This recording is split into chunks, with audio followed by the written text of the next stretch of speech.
Well, good morning, and good morning for those I have said good morning to, and those I are just popping on. Good morning. Today, we get to go on a continue on a journey with Paul through Corinthians, 1 Corinthians. We're going to be at 9, Corinthians 9, and we're going to read from 1 through 14. But before we do that, I need a little help with last week. Can anybody kind of give us, just an overview, kind of what you got out of last week? There's no rights or wrong here, just kind of what you got. Anybody? Everybody.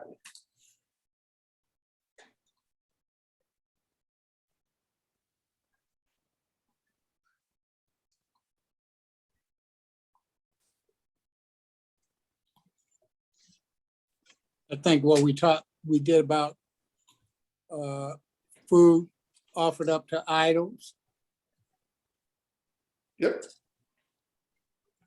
And what did we say about it? So that if I can remember, I believe that it doesn't make a difference in a certain sense. Well, it does, because if you're offering something up to idols that's been offered up, offering something up to God that has been offered up to idols, it isn't any good. Am I right? Yeah, it was, well, let me just not answer that yet. Anybody else? Yes. So my notes, sorry, I'm a little hoarse, but my notes basically say that it wasn't about food. The verses were not about food. I guess my takeaway is that we have to be mindful of what we do and how it's perceived by people who are not stable or consistent with their relationship with God. Let me see, what else do I have here? Do it, Nita, do it.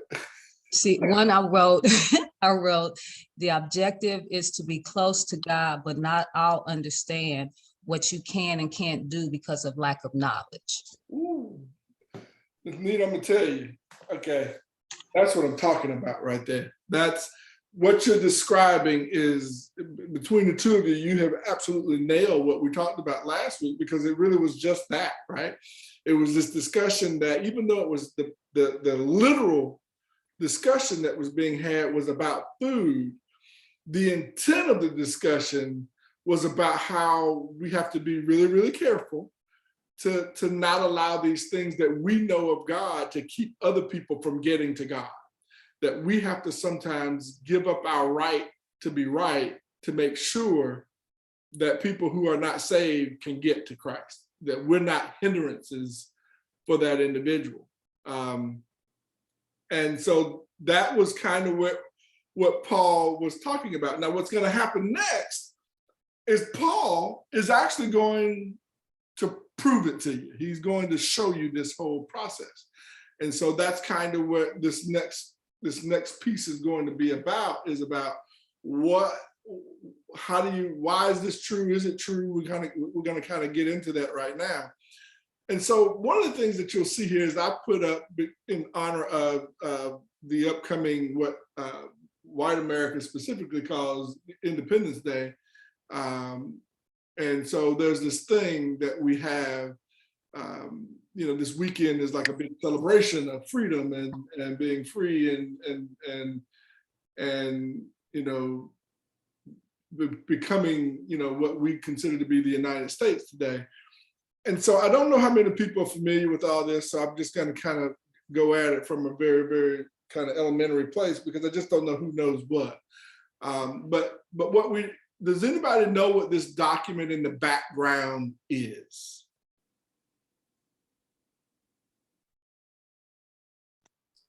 Constitution.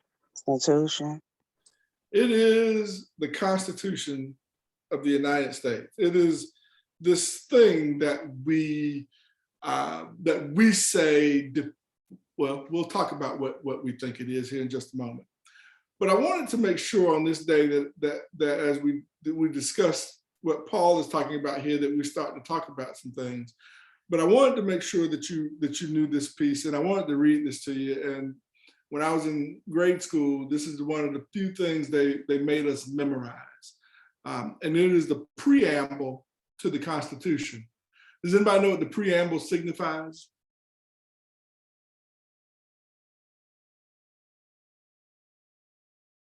It is what it is the beginning.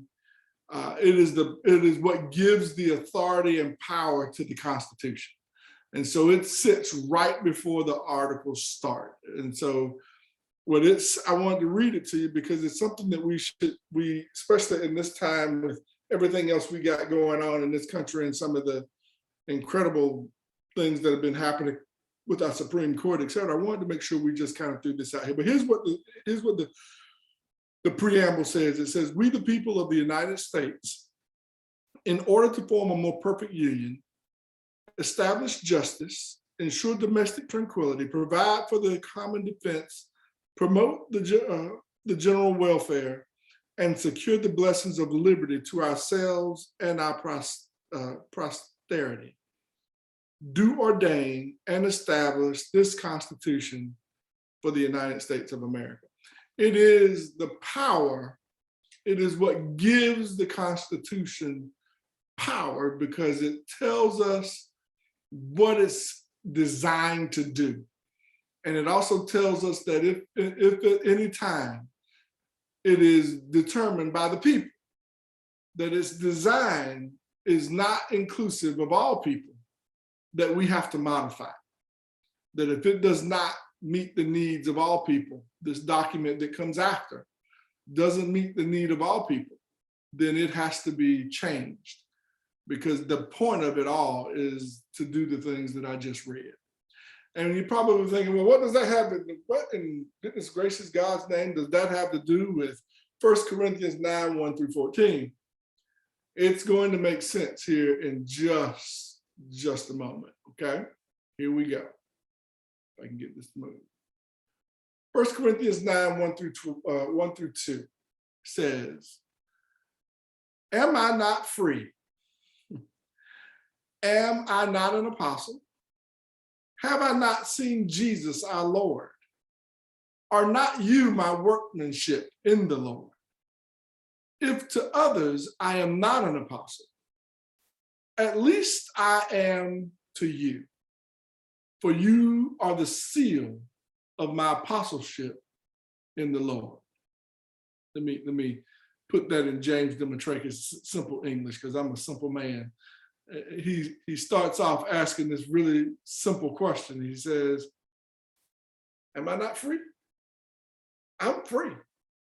He's asking a question, but making a statement. Am I not free? Yes, I'm free. You know I'm free. Everybody knows I'm free.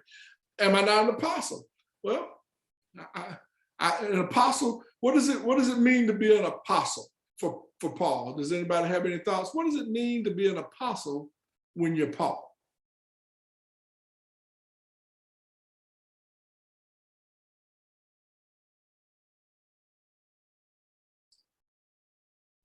Here's the one, as an apostle, his role is to establish. Perfect. So Perfect. Now, what makes Paul being an apostle different than you and I being an apostle?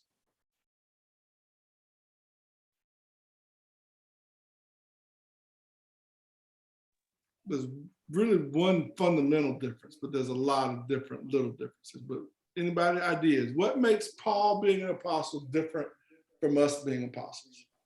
Well, he's with Jesus Christ, he had that Damascus Road experience, but we haven't had that in a certain sense, because we're in the new age. Am I Wow. right? You are in that deep. The key part of that is, look, he stood next to Jesus. Yeah. Right? He could touch him. He could feel him. He knew him intimately. There's no guessing for him. Right? So his apostleship is a little bit different because it talks about his ability to walk out what he heard with his own 2 ears and saw with his own 2 eyes and felt with his, what he was able to feel. And so he's saying, have I not seen Jesus? I'm an apostle. I have seen and touched him.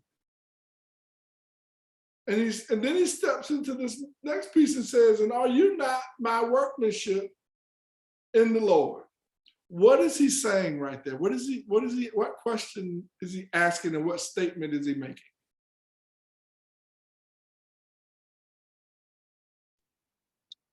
Like he's asking if they're his help to help move the word along. Wow. What else? Anybody? Well, because of his preaching, teaching, that's why they know the Lord. That's why they know Jesus actually resurrected. Come on. Look, he's asking them, he said, look, without me, there is no Corinthian as it exists today, church. I'm the planter of this church. I'm the one that started it.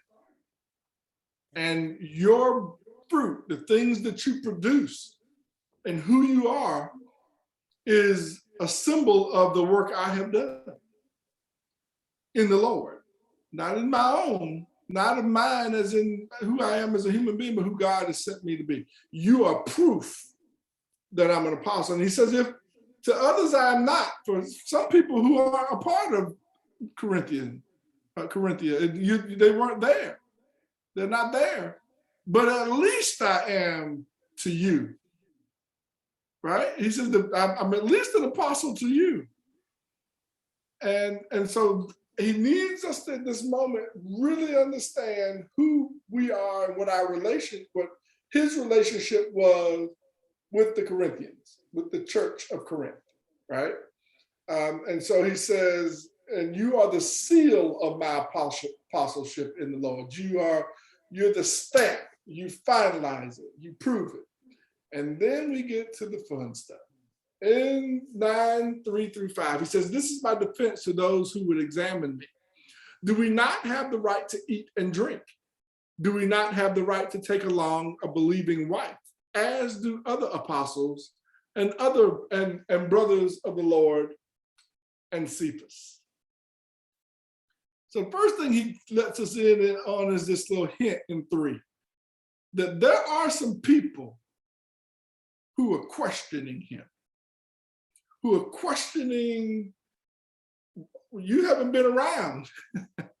You don't know everything that's happened in Corinth. There's all this stuff, right? We're taking in these people who are non-believers, who are pagans, and we're incorporating them into our culture. You haven't been here for that process. So you haven't been here as things have changed and worked through. And so there are all these pieces that you don't know. So people are examining Paul, saying, look, what are you, Paul? In fact, let me get my little magnifying glass. Paul, what are you? Who are you? And then Paul says, do we not have the right to eat and drink? Remember, he's going back to what we just saw in 8 when we're talking about food. He's asking the question, don't we as Christians have the right to eat and drink? But I just told you in 8, don't you go and eat the food on an altar if the food from that altar is going to keep a pagan from coming to Christ, right? But we have a right to eat it because the food has no significance. You offered it to a pagan god. I'm not offering it to my God. I'm just eating it for nourishment. It's not a sacrifice to me. It's just food. And we have a right as Christians to eat it. And we have a right to drink it. Those are our constitutional rights as citizens of the kingdom. We have a right to eat that food. And then he goes on to say, let's take it a step further. Don't we Do we not have the right to take along a believer wife? Don't we have a right to take a wife? We do. We have a right to take a wife like anybody else. Now, this is something that's interesting here. So some churches take on, the Catholic Church being one of them, takes on this vow of celibacy and says that priests are not allowed to have wives. That has since changed. That changed probably about 10 years ago at the most. But prior to that, Catholic priests were not allowed to have wives. And the reason I know is because Father Cowell was the first Catholic priest I'd ever known in my life. And I remember he was going to lead the Catholic Church because he had found a woman that he wanted to marry. And that meant he could no longer be a pastor. He could not be Father Cowell. He had to just be Mr. Cowell. Because according to them, pastors, preachers, fathers don't have wives. And they say the Bible tells them not to have wives. But here we have very specific evidence that says we have a right to take a wife. Right? And he says, as do other apostles, all other apostles have that same right. And the brothers of the Lord, anybody who's in the Lord has those rights to eat, drink, and marry. And he goes on to say, and also in Cephas. So he's making it really, really clear that we have a right to eat what it was that I last chapter told you not to eat, right? That you absolutely have that right. And then he jumps in, here. He says in 6, or is it only Barnabas and I who have no right to refrain from working for a living? Oh, he's going there. 7, who serves as a soldier at his own expense? Who does this? Who serves as a soldier at his own expense? Who plants a vineyard without eating any of its fruit? Or who tends a flock without getting some of the milk? Do I say these things on human authority? Does not the law say the same? For it is written in the law of Moses, you shall not muzzle an ox when it treads out the grain. Is it for the oxen that God is concerned? Does he not certainly speak for our sake? It was written for our sake, because the plowman should plow in hope, and the thresher should thresh in hope of sharing in the crop. If we have sown spiritual things among you, is it too much if we reap material things from you? Now, this gets into this whole discussion, and it's funny. Christy came to me, she said, oh, you get to talk about preachers, pastors, etc., people working in the church, earning a living from the church. And I said, well, that's not really what this is about, right? It is, but it isn't. The reality is, let's be clear, the Bible clearly tells us that those working in the church should be compensated, that a pastor, a preacher, if that is what they do full time, if that is what they do, they ought to receive or reap some material benefit from it. I know that's uncomfortable, but that's the way this is written. This isn't really a negotiation point. It is clear that they ought to be able to reap. Now, there's some questions about how much, right? And how big, and I don't have great answers for those that I would certainly don't think we have enough time to really go into all of that to that depth. But I do want you to know that it is really clear here that there is some reaping when you are working, when you're doing the work of God. You are going to receive some material wealth, some material items. But let's go through this slowly. Because in 6, he says, we know that all the people have these rights to eat and drink and to marry.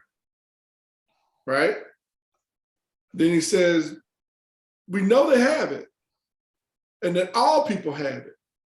But is it possible that Barnabas and I don't have the same right? Because Paul is unmarried. Prior to 8 and 7, we talked about him deciding not to be married, that he chose not to be married, and he had his reasons for it, right? He does not take a salary he had his own wealth and other monies that he had that he raised in order to be able to do what he is doing. And he told you that we are not eating the meat that has been sacrificed in front of pagans. Again, I want to be clear on that one. He didn't say we weren't eating the meat from the pagans. He said we would not eat it so that they would be negatively impacted by it, so they would see it, right? And so he says, everybody has the right to do all those things, but is it just Barnabas and I who don't have that right? And then he says, who serves as a soldier at his own expense? Wow. Wow. Who serves as a soldier at his own expense? Who joins up to fight and gets nothing? Imagine our military. I mean, again, I don't know how many people. Deacon, you on here, right? Yeah, Did you get paid to be in the military? yeah, while I was in there. Oh. No, I mean, did I say that again? Did you get paid to be in the military? No, not until I joined, then I got paid. Am I saying that? Yeah. So you got paid to be in the military. Yes, And do you get a benefit even today? Maybe not the benefit it ought to be, but do you get a benefit today from having been in the military? yes. Right? And what's that benefit, if I might ask? Well, I get a retirement liking. And insurance, or you get to go to the VA, correct? Yeah, Got it. Right. So did you think about that before you joined the military? no, Not at all. So why did you join? I joined because I wanted to fight for the country, and I was going to get, I didn't finish college, or I was going to college and I dropped out of college, so I had to get in the Air Force. Yeah, you had to go, you went there to get a second chance. Yeah, Is that fair? yeah, Okay. So what Paul is asking here, he's saying, what soldier, whether it be a soldier of God or soldier in our armed forces or soldier of any kind, what soldier goes and fights and then pays his everything on his own, right? Who provides his own food and his own weapon and his own bullets and his own clothing. Who does that? What soldier does that? And then he takes and says, well, maybe that's too much to ask. Let me talk to my farmers out here. Who plants a vineyard? Who, in our case, who plants a garden or has a farm, but doesn't eat anything that he grows? Who does that? Why would they do that? I can't imagine a farmer, except to get tired of looking at corn, but if he grew a whole field of corn, but then didn't eat corn, that would be weird to me, right? Didn't want the corn. And then he said, well, maybe that's too much. Maybe let me hit more people. He says, or who tends a flock without getting some of the milk? Now, his flock is, we're going to have to liken that to cows. Who raises cows for the purpose of producing milk, but then they don't, I guess if you're lactose intolerant, but he's asking these questions. and he's saying, I need you to look back to what I said in 8, right? You have a right to these things that I'm talking about, but you don't, it's a right for you to be able to have it, but you choose not to have it. He says, do I say these things in human authority? He asked the question.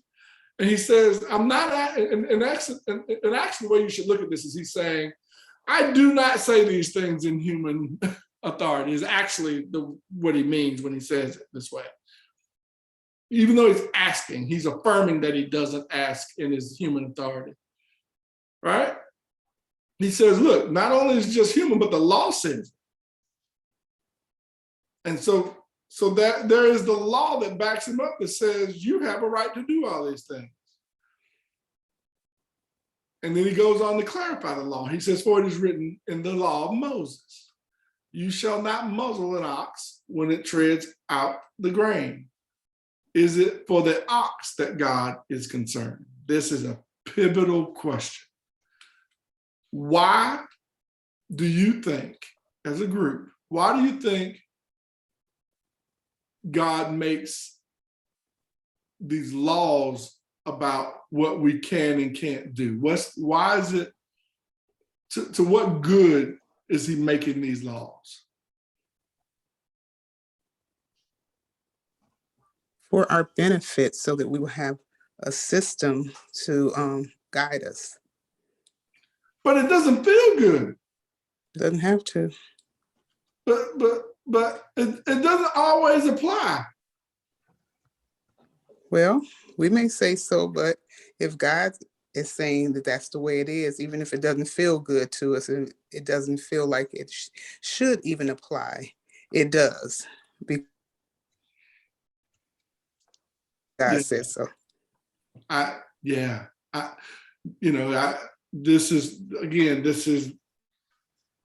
This is that real hard truth that God puts out there on us, and we then have to figure out how we're going to deal with it, right? Because I get caught up. The law is the law.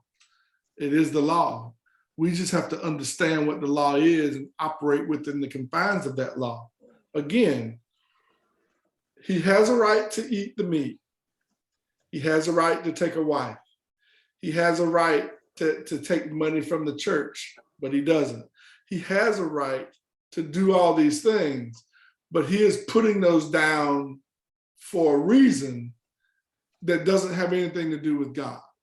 It has to do, well, it does. It has to do with him wanting to be in the right place to do the thing that God has asked him to do. So even though he has a right to do it, he chooses not to do it because it'll take him off. It'll distract him from what is his real job. And he's figuring that out, right? And then he says, Hey, James. Go ahead. I think this is interesting, and this, as you are explaining it, is probably the reason that most people have, I won't say most, a lot of people have trouble with paying those in ministry, because Paul has made a choice, a personal choice. There is nothing that says that Christians or people of faith who have ministries or who have faith-based businesses should not be paid, as well as those who sell Tupperware, who sell Avon, who have a food truck, who work in corporate America. We have no problems paying people for things that don't say God, faith, Jesus, anything. But the minute you put what people perceive as ministry around it, then all of a sudden people think it should be free, and that you should have a poor man's mentality around that. And that is not fact.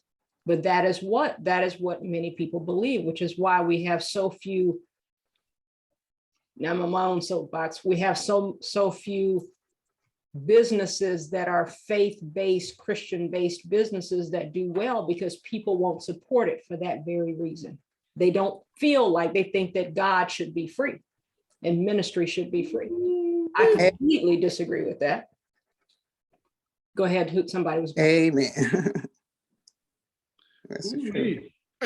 And look, I've got this thing in the background, the Bill of Rights, right? I need us to understand something. Just like the Constitution is not free to you, there is a cost at having that thing in place, right? There was a cost. There is a cost to having the Bill of Rights. There is a cost to having government. There is a cost to having social programs. There is a cost to having roads, and there's a cost to having bridges, and there's a cost to having clean water. There's a cost to all those things, right? And we're comfortable paying that cost. But all of a sudden we tell you there's a cost to do something of the Lord, and we got an issue, right? Well, but there's a cost to it. Well, there's a cost of following Christ. You get, and if you don't know and it isn't explained and you're reading it, you have to read it in the Bible that tells you that. Come on. Well, I'm finished. That there is a cost to standing in a pulpit. Ladies and gentlemen, let me tell you, you don't stand up there without taking some real serious consideration and thought behind what you are doing.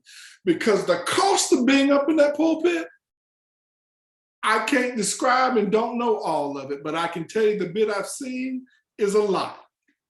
Being held to a different standard, the things that now attack you, the people that need you, and the burdens that you pick up on the behalf of other people.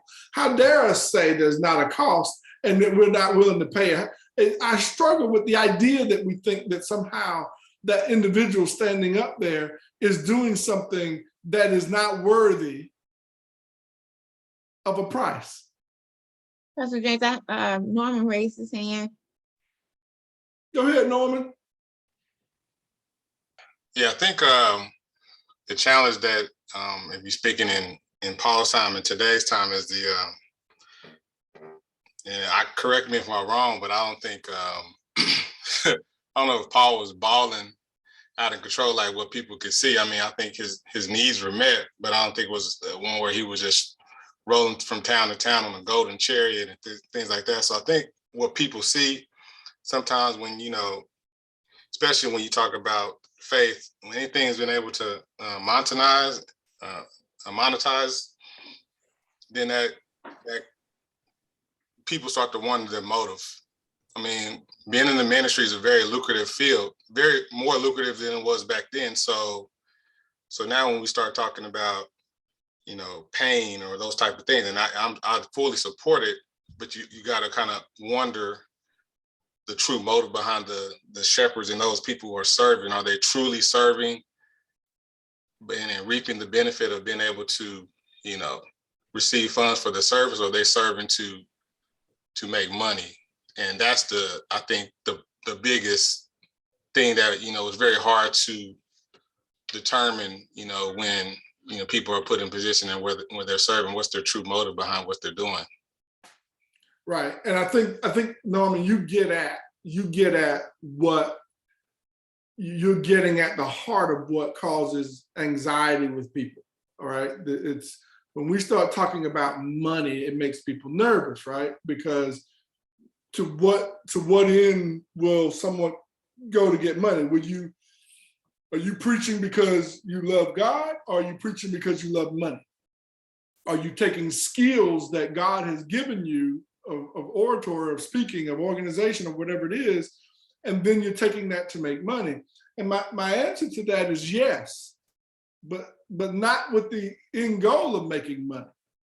It's interesting that the people who get up in front and make all that money, they're getting paid for actually the skill that they have in delivering that message, those words, or creating those organizations. And so there's a combination of the two. There's no and or. There's a kind of a both. There's no or. There's and there's all these pieces. Everything's kind of put together. And I think, Norm, where I struggle a little bit with all of this is right where you are, right? So where is enough? But here's the dilemma that we have. I want you to think about Paul. So if Paul is the one who is over this church in Corinth, right? He is the person who started it. He also owns it. So is he big balling? Well, he owns a big thing in Corinth, and everywhere he planted the church, he's the owner of it. So the answer is yes and no, right? I think the dilemma becomes when they live above, so far above the people, that the normal people, that people are like, well, wait a minute now, this is crazy. That's where you start getting some anxiety. Now, I'm not here to tell you that's right or wrong at this stage. I mean, we can certainly have a conversation outside of it. I'm just here to tell you that at this moment, this is telling us that there should be a benefit to it, right? There should be a salary involved. There should be some material gain to reap. But to Christy's point, I don't understand how we have two sets of, we will go and go to a public speaker like Les Brown, who's wonderful, but might not give you anything spiritual. And then somebody comes along and does the same thing Les Brown does, but does it in a spiritual way. We won't touch it with a 10-foot pole. So what are we, those are the things we've got to start asking questions about, right? It tells me that we're willing to pay for things that aren't of God, which is interesting. But just to my point, anybody else comments before I move? I believe if you take care of the pastor and he doesn't have to labor taking care of himself, well, I don't think a lot of people look at it. That gives him more time with him and God together for direction for his church and for his people. No doubt. Again, I'm absolutely with you. I do just want to remind you, Paul didn't take a salary, right? He wasn't. And that was his choice. Correct. That was his choice, but he was still chastising the people for him not having money. Oh, all day long. All day long. I think that the flip, it is not a flip side, it's an additional side. And I will not get on my soapbox because I have a whole lot of feelings about this thing. But I think, we, as people we sit in judgment. And to Norman's point, though, whether you're deciding what is their motive, at the end of the day, their motive is really not our concern. The thing that we should be caring about is, does it help me? When you go to a doctor, you pay because you assume it will help you. They write your prescription because you assume, and you fill it because you assume it will help you. So if what that person has to offer, whatever their end game is, benefits you and meets your needs, then you pay for it. It's a service. It's no different than when you go, it's a service. We talk about the people that we follow making a lot of money, or, pastors who make a lot of money. Let's do TD Jakes. TD Jakes is rolling, but he isn't rolling based on, yes, sure, he makes money from the church, but he has so many other business entities that allows him to also make money. But if you just stand back and look at him and you go, oh my God, he's making so much money on this mega church, that's not fact. And you might choose not to follow him because you think he's making money off the people. But in essence, he's making money off of his wisdom, his intellect as a businessman, and the networks that he has established over the years. And he's paid a lot of dues to get to the place where he is. And I just think we have to be careful, myself included, we have to be careful of judging whether a person deserves our money or not. If it is what you need and they provide it, then they should be compensated. Ooh-wee. Ooh-wee. And that is, Krista, what you're getting at right there is the fundamental issue that we've got to deal with, right? Is that we have two sets of standards, right? It's uncomfortable, but we have different standards. I'm really glad that I was able to make this Sunday's Bible education, because when I was not as mature in my relationship with God, I did have an issue with tithing and looking at what the pastor might be driving, regardless of what I was driving on the bus, whatever. And then I came to the decision that it is my responsibility to tithe, regardless of what that person is doing. They have to answer to God for that. It's not up to me to decide. My responsibility is to tithe. If I don't feel I'm getting fed, then I ask God, should I move on, go someplace else, or do I stay? So that was real growth for me. But this right here is, this verse is solidifying that for me, that it doesn't matter. My responsibility is just to tithe, whether they get paid, how much they get paid, et cetera, but they are due, just like we're due for our labor, they're due for their labor. Amen. Amen. I'm going to roll us here just a little bit because this is a two-part piece. Just remember in 11, it says, if we have sown spiritual things among you, is it too much if we reap material things from you? Give and a take, a give and a take. And then, bam. He says, if others share this rightful claim on you, do not we even more? Nevertheless, we have not made use of this right. Wow, he's gonna explain it. We haven't asked for any of the things I just talked to you about, but we endure anything rather than put an obstacle in the way of the gospel of Christ. Ooh, we. So if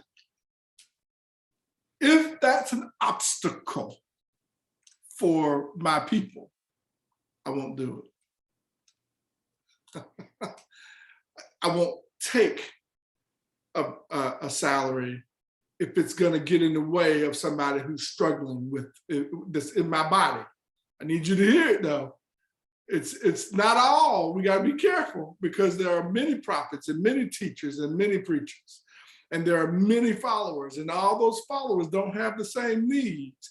But if in my flock there's some that me taking a salary will impede their ability to find Christ, and I won't take it. It's a choice I make to make sure that I don't block them. If in my flock, if there is a pagan convert that is struggling with the idea that I am eating the meat that is left on the altar, I won't eat it. If there's somebody in my flock that is struggling with the concept of having a wife, then I won't take one.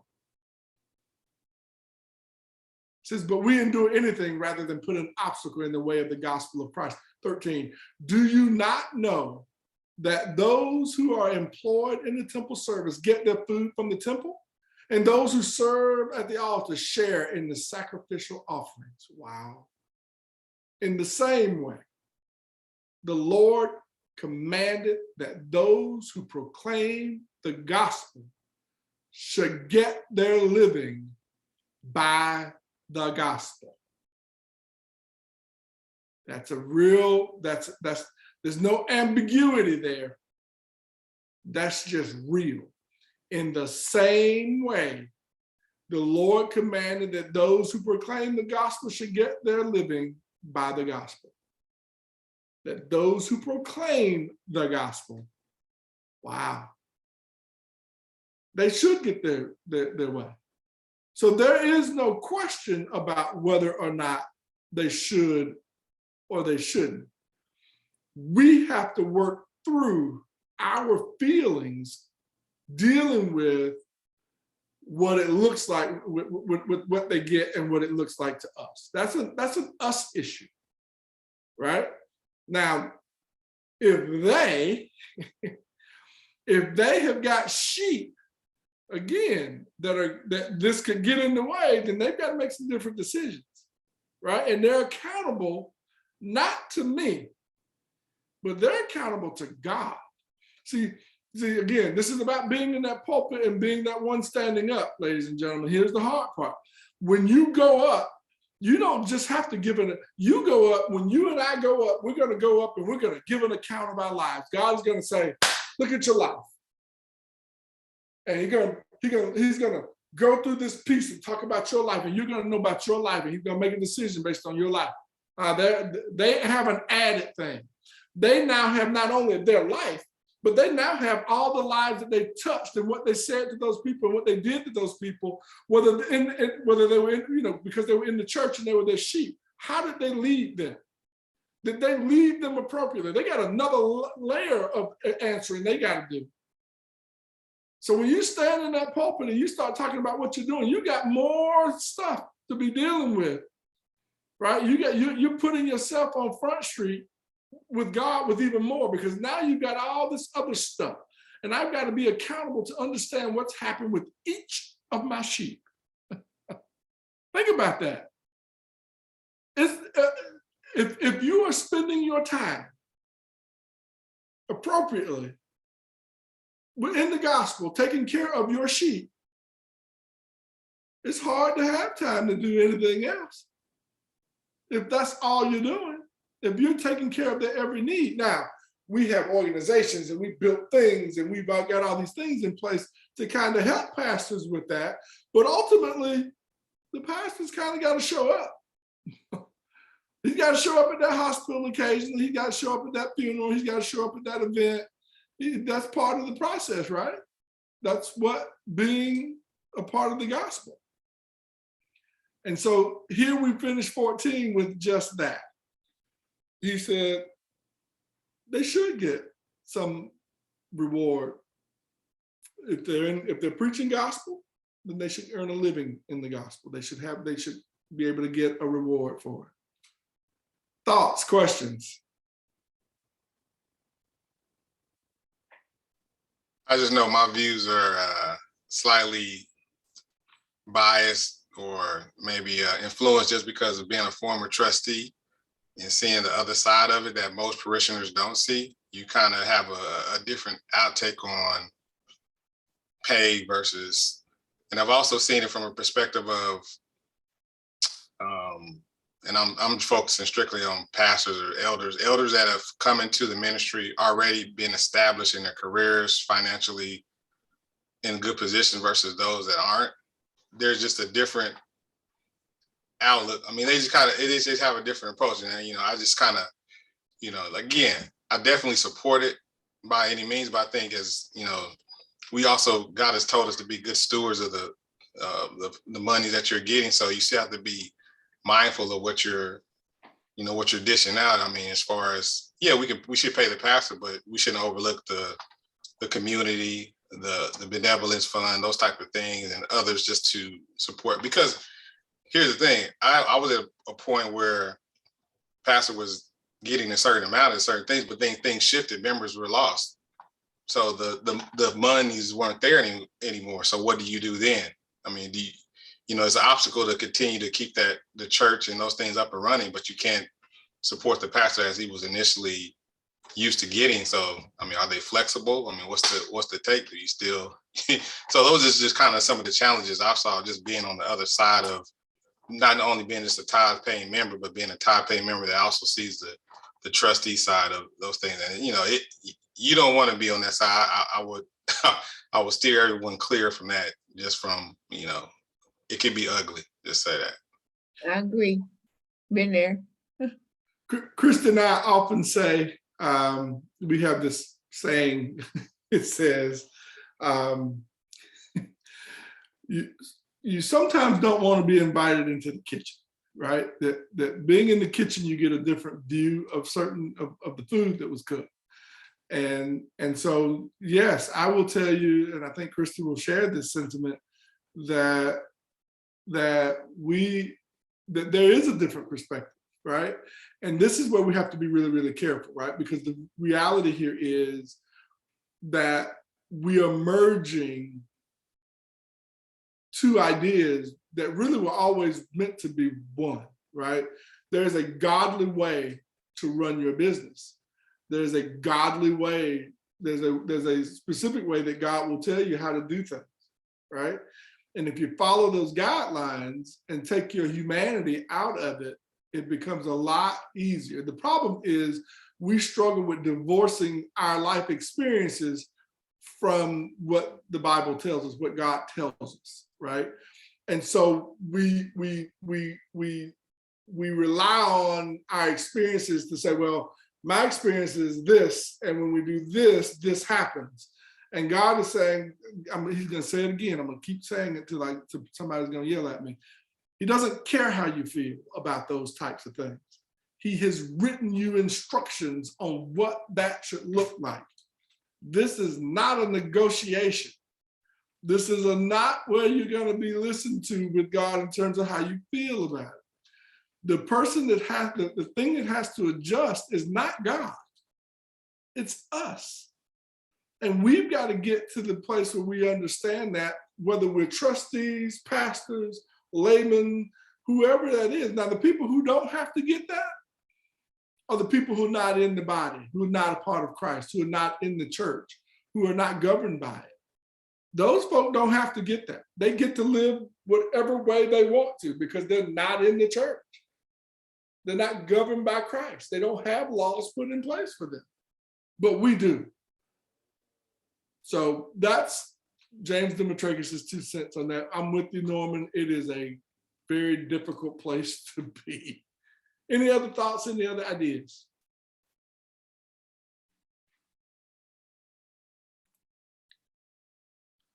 Any prayer requests today? I gotta get my pencil though.